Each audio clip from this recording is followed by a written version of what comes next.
one of the most special treats for you that I could possibly have because, as many of you know, because I talk about him all the time, I have a coach too. Yes, I am not a hypocrite. I am a coach who believes in being coached. So today with us, off his extremely busy schedule, traveling the world and doing a bunch of different things, is Vito La Fata. Vito has done a bunch of amazing things, including running a team of over 6,000 people. That's over 6,000 people that report to him directly. With his co-founder, he's over 13,000 people. He has changed lives throughout the country. He speaks across the country. He is just an amazing human being to know, and we are honored to have him today out of his busy schedule. So, welcome, Vito! What up? Thank you for that awesome intro. Really appreciate you. I'm looking forward to this. This is fun. You've been doing such great work with your girls, out there spreading messages with athletes. So let's dig in. Okay, so I wanted to start today with a quote that you had given me that I absolutely love. And it's, intention without follow-through feels like hope at first, but quickly becomes misery. And this is so important, especially for our athletes and their parents, because a lot of people, they'll sign up for their workout or they'll sign up for their lesson, and then maybe they cancel at the last minute, do things like that. And let's just extrapolate on that a little bit right now.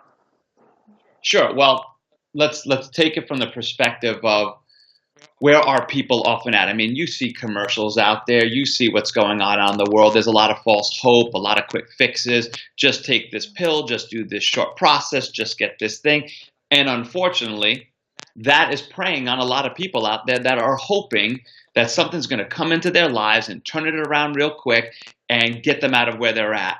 The problem with that is marketing companies, people know this, that our world is at a place where these things can sometimes be preying on people because people are struggling out there sometimes to get where they want in their lives. And versus what you and I know, that it's all about the hard work, it's all about the practice, it's all about building your skills. This messaging can be out there where try this thing quick, get it out there. So the idea of that, we all have an intention. I want to go get help and whatever. It could be weight loss. It could be getting in the starting rotation. It could be being successful in life, building a business, going out and starting a company, whatever the thing is. Everybody has a lot of intentions. But when the fun part fades or the good emotions go away and something gets tough, something gets hard, that's when all of a sudden follow through starts falling off the back end.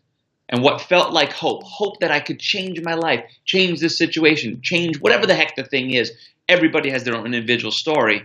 That hope quickly starts to become misery because when all of a sudden the quick fix didn't work or that quick state didn't come and we realize that success is a choice, hard work, determination, discipline, we start to blame ourselves for failing. And when we blame ourselves, it becomes misery. All of a sudden we take on this identity of I am the person that this always happened to. I am the person that struggles with this. This always happens to me. I'm just this way. And that starts beating a person's mindset down. And that's just not fun. And that leads to that misery. So we want follow through.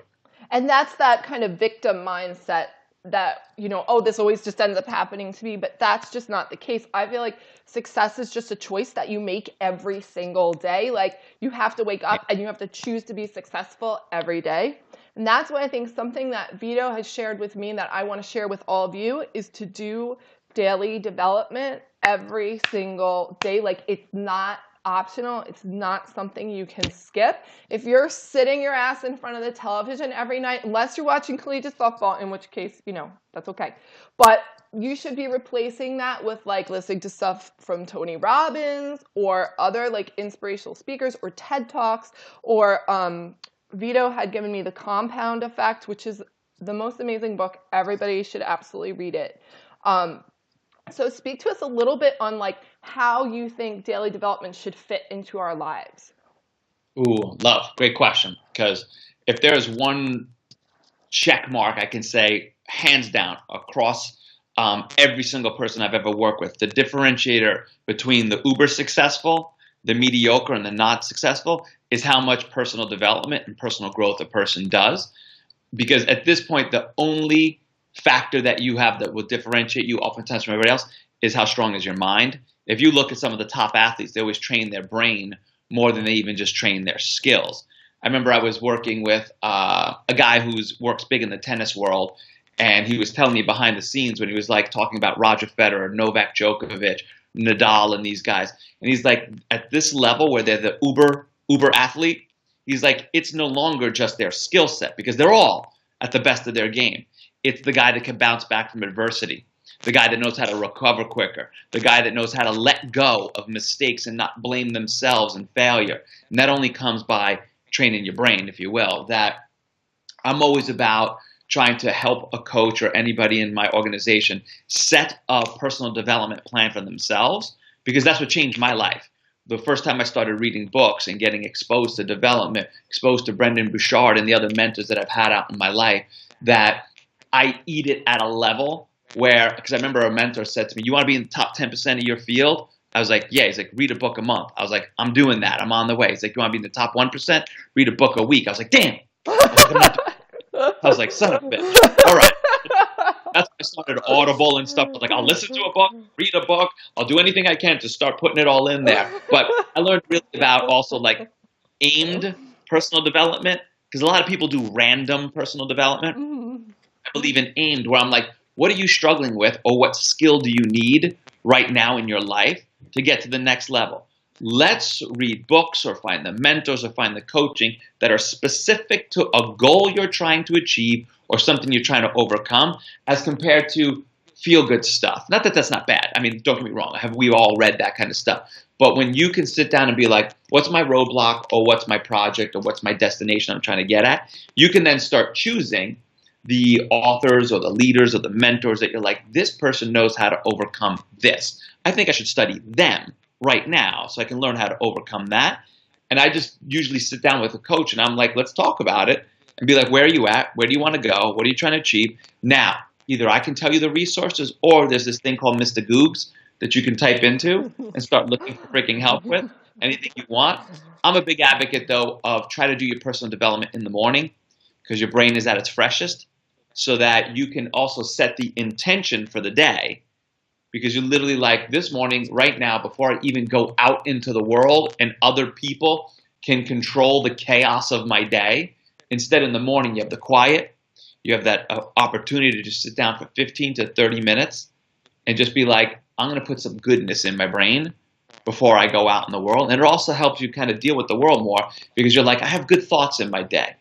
I've got an intention or something I'm going to work on. Then you put attention on what you're trying to work on. And when you put attention on something, you get growth. When you put no attention on something, it withers away. Just like relationships, just like anything in life. So I always try to coach people, aim your personal development, get it done in the first thing in the morning, set the intention for what you got to do, then focus and give attention to it today. Barring you literally just don't want to show up, you will grow. You will grow.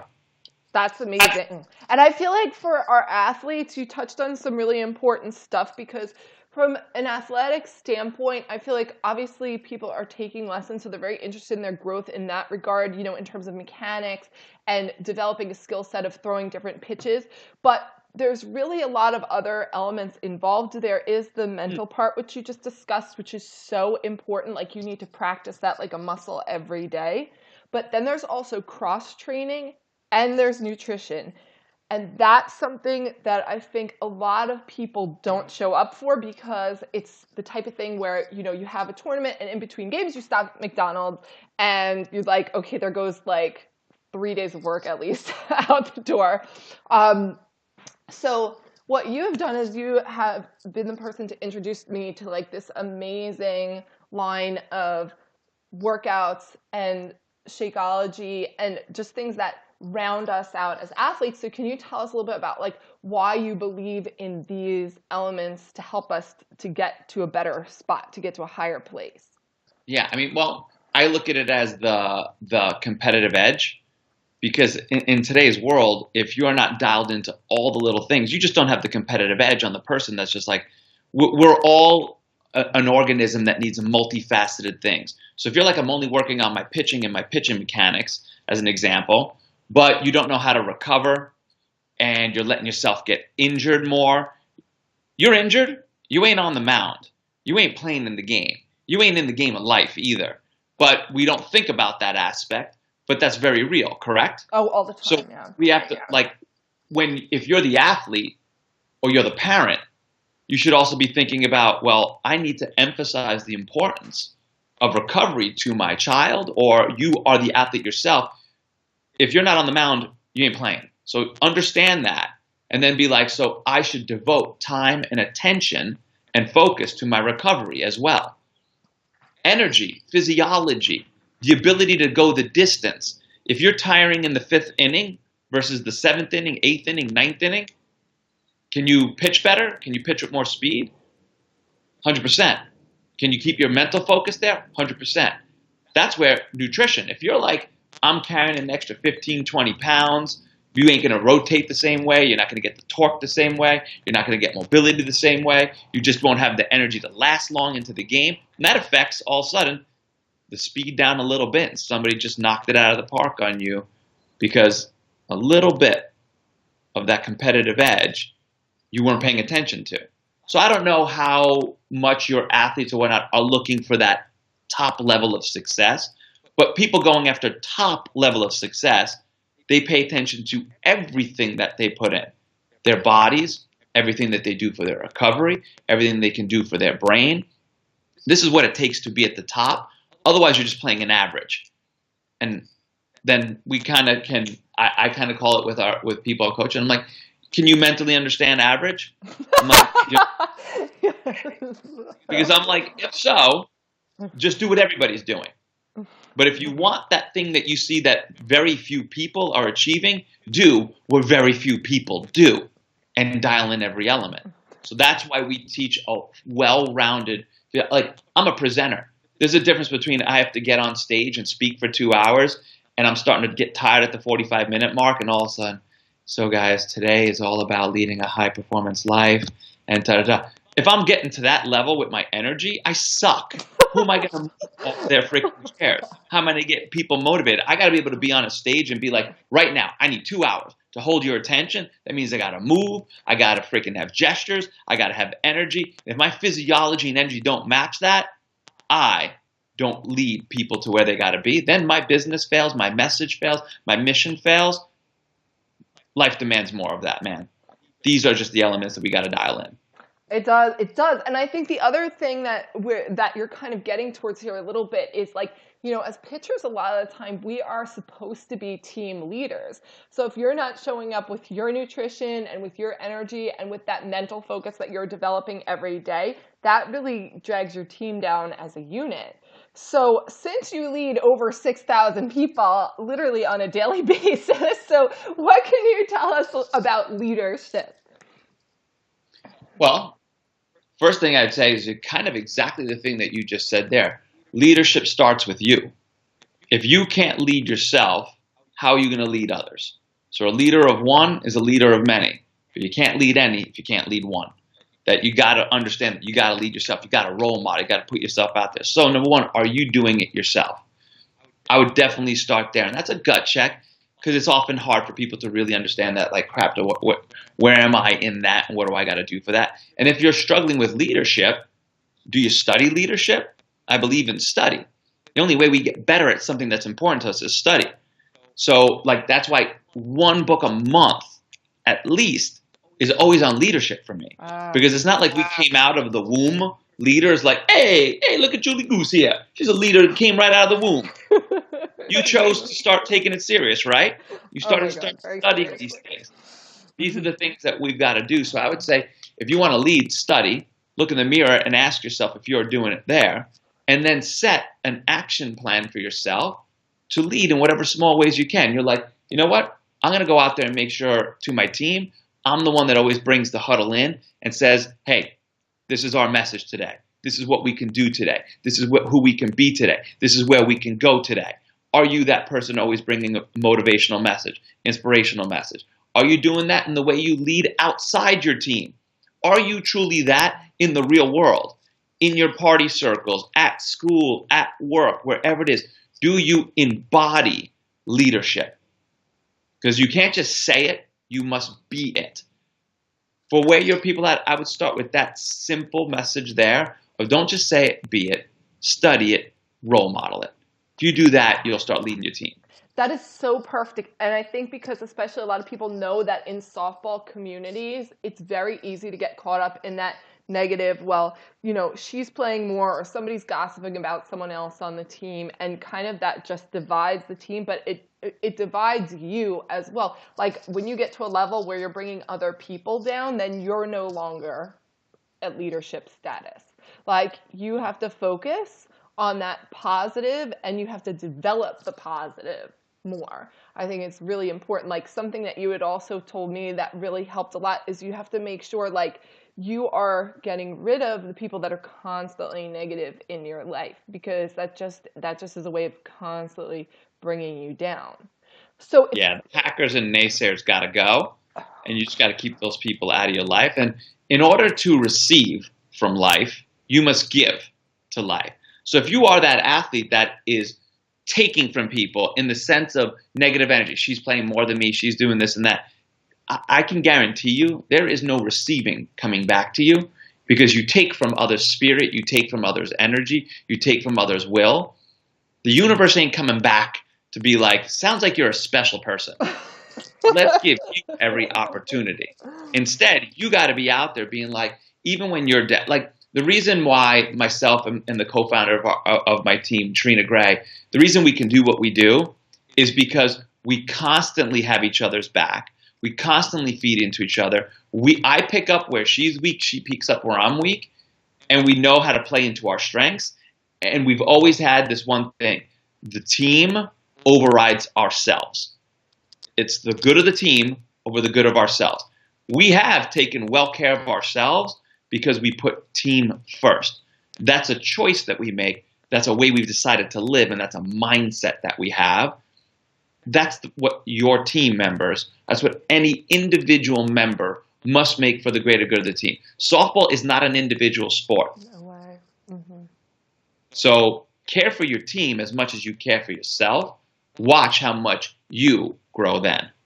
That's just amazing. I love that. I don't know if anybody got chills about him talking about how when you go into the huddle, like that's how you're motivating your team. You're setting your intention for the day. I mean, this is the sort of stuff I think that we leave unattended for a long time, and then 3 months down the road, you're like, I'm having a mental breakdown on the mound. You know what I mean? But if you're attending, if you're showing up every day, just like Vito's saying, that's what's going to make a world of difference.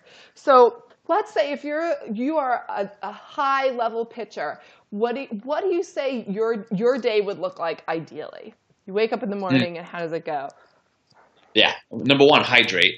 I know that sounds minimalistic, but you got to hydrate right off the bat and feed the body because you've been coming off sleep and whatnot. I'm sure you're teaching your girls hydration. Oh my God, yes. Girls, if you're out there and you're not hydrating at this point, I don't even know what you're doing. You're living in a hole somewhere. I don't even know. Yeah.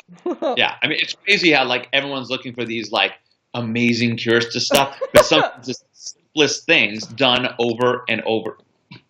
Let's cheers to a little water there. That's right. That number one, you got to hydrate. Number two, you got to feed your mind with good stuff right away in the morning. So what we were talking about, that personal development, feed that right into the AM, fuel your body for the performance of the day. So your morning meal is going to make a difference to how you perform in the day. So fueling it right. Hence why, yes, we talk about things like whole foods, good eating, putting things like Shakeology and superfoods into your body.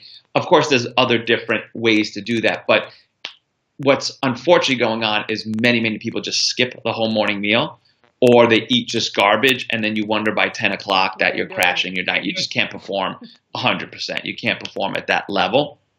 Then you got to know how to, I know your athletes oftentimes are students right now, so they might have their school things and stuff like that going on. But knowing how to start blocking out what needs to get done in the day, to being like, hey, this is my train time. And this is sacred ritual time for me. When I go into my pitching practice, when I go into my workouts, when I go into my recovery, whatever the things are, even they're eating. It's particularly because many of them are probably in high Yeah. school or college, and there is all the just garbage that's around them. There's what everybody else is doing around them. Well, it goes back to discipline. Are you disciplined in your day to be like, I want to be a freaking top level athlete, to enjoy the memories or to have the experiences or to win the accolades, whatever it is. I don't know what each person's internal motivation is, but you have to simply be able to be like, nope, these are my rituals for the day. And I have the set times that they go off so that no matter where I'm at, I'm in control of my daily habits and behaviors. I don't care what other people think. You go live your life. I've chosen to live mine by this. So like you're in the cafeteria, you're like, yeah, I'm the nerd busting out a shake while you have like the fried chicken and the mac and cheese and whatnot. But I'm the one aiming at something in life. So I'm going to do things that are different. I block out my day into whatever those rituals are. I'm sure you help your athletes bust out their rituals. When do they do their recovery, their foam rolling, their stretch, their workouts, their cross training, their pitching training, their nutrition, and then their mindset development. I have to have multiple triggers, like on my phone, every hour, on the hour kind of stuff.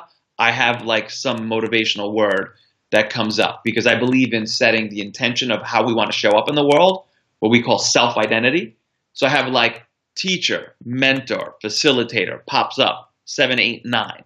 Then I think about how do I want to be with my interactions in life.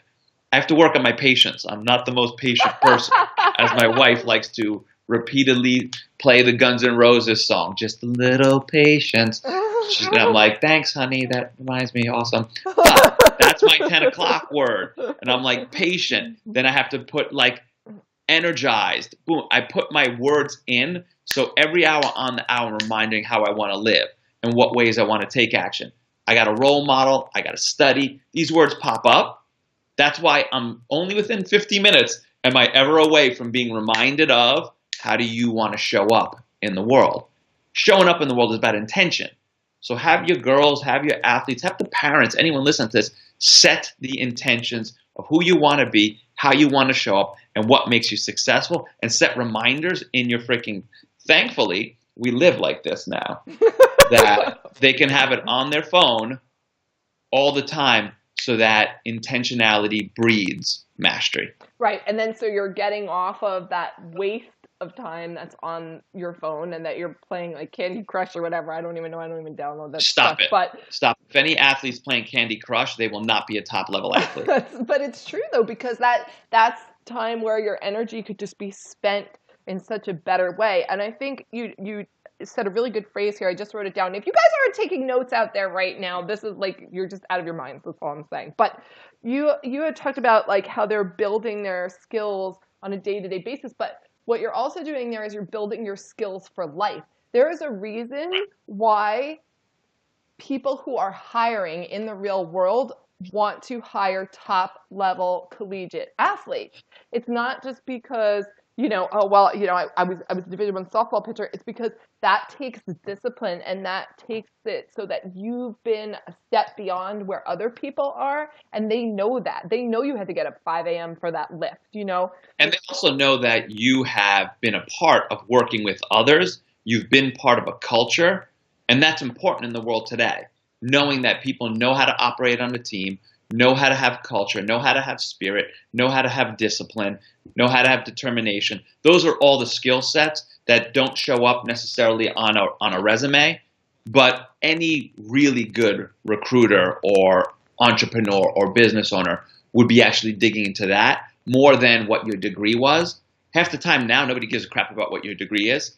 They're just like, how are you as a person? What is your energy like? What is your like mindset like? What's your attitude like? If you just got that attitude, like, because playing Candy Crush is an attitude of I just don't give a crap about going after excellence in life. Because life is short. We don't know how long we got. And you're dicking around on Candy Crush. It's just a matter of like, I just don't know any top level athlete that's been out there and been like, I got here thanks to like spending a lot of my time playing video games and working on Candy Crush and stuff like that. So I'm super happy to receive this MVP award. I'm going to dedicate this to the Candy Crush developers. It ain't happening. No. It ain't happening. So these are the Oh, choices that it just depends. Depends on how high your ambition is. It's also not fair to say everybody wants to be a champion. no, Not everybody not wants to everybody be a does. champion. No. That's right. And then that's okay. But then accept what you get for that. Back to that average. Hey, if you want to play average, be cool with like, you had fun, you rode the bench, you had some stuff to do after school, you did whatever. You don't have the memories of hitting the run or striking out the pitcher at that freaking ninth inning. The game is tied and you freaking this and that, or you had to hold a lead by one. You won't have those memories No, you won't. because you decided to play average. But then suck it up, take it. That's right. And I think that's why I think you guys who know me pretty well can probably see why I chose Vito very specifically as my coach. So I saw Trina Gray speak the same weekend as he did. And although I think they're both amazing, Vito's got that little bit of tough love, which I think is so important for athletes. Where the first time he coached me and I said, I don't know if I'm really that comfortable doing that. That's really out of my comfort zone. And I don't really know how to work this or how to work that. And he goes, that's fine. Don't be successful then. He goes, be average. And then you know how that gets me fired up. Then I'm like, well, I'm going to show you. I'm going to do whatever it takes. But I think you also have to know as an athlete who you're going to function best under. Do you need someone who's like, going to gently like push you to that level, or do you need someone who's going to get in your face and be like, look, if you're not going to do this, then just that's it. You might as well quit right now. And I think that's really important that you need to know that as an athlete. That's such a great thing to really point out to your girls, that knowing how to find the right mentor for you makes a big difference. Yeah. One that's going to challenge you. So like exactly like. We have a large team. What's great is between Trina and I, there are people that need her style of coaching. There's people that need mine, and that's why we work so well together, because we complement each other. Yes. That's the key. Hence why most of my team are fit pros or athletes or something like that, because I know that when I coach that way, they're not going to curl into a ball and cry. Yes. That like I tap that. I've had coaches that I coach that way that aren't from our team, and I'm like, oh God, this coach needs to know to not be on my calls. Don't be on my calls. But don't cry. So that's also your part as a mentor to know not everybody's supposed to be your tribe either. Yes, that's true. Not everybody's going to be okay with your coaching style, but you don't compromise your coaching style for others. Instead, you build your tribe around the strength of the people that you want. Hell, man, when we're going to build teams and all of you eventually going to graduate and go on, and either you're working somewhere or you're going to build your own companies, you're going to build your own businesses and whatnot, you got to recognize that today you can choose who you want to be surrounded by and build it that way. It might as well be around the people you love being surrounded by. I love being surrounded by people that have that athletic mindset, people that truly I competed in sports just like you to win.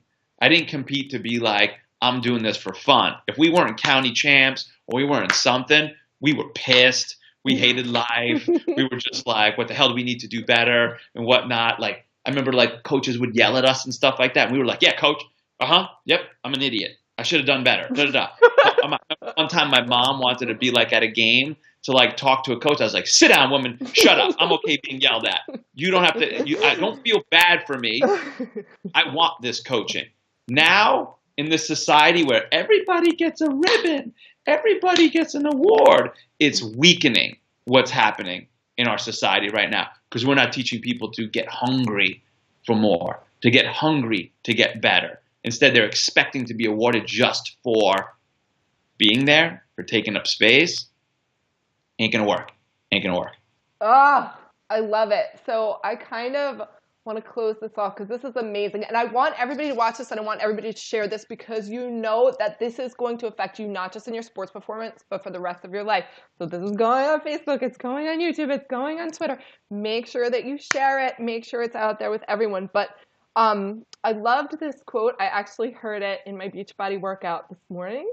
I think it was, it said, if you want to go someplace you've never been, then you have to do something you've never done. So take us home with that, Vito.